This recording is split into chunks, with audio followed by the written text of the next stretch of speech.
Pengadilan Agama Kisaran, Sumatera Utara menghentikan sementara persidangan selama 5 hari, mulai 7 hingga 11 Oktober 2024. Aksi mogok ini dilakukan untuk mendukung gerakan solidaritas Hakim Indonesia karena sudah 12 tahun tidak mengalami kenaikan gaji.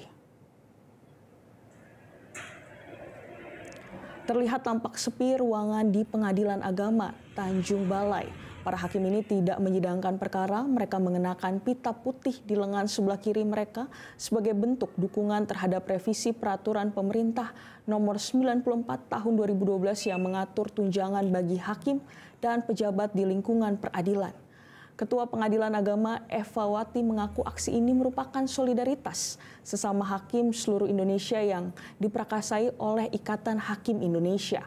Aksi ini menyoroti pentingnya perhatian pemerintah terhadap kesejahteraan para penegak hukum. Kendati begitu, pelayanan terpadu satu pintu PA Kisaran masih tetap dibuka untuk masyarakat yang hendak mendaftarkan perkara.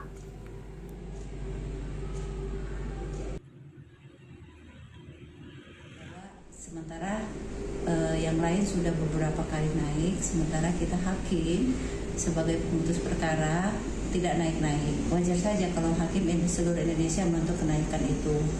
Jadi ada semacam simpati lah, perhatian pemerintah terhadap hakim Indonesia. Kenapa gaji dan tunjangannya sudah 12 tahun tidak naik. Jelajahi cara baru mendapatkan informasi. Download Metro TV Extend sekarang.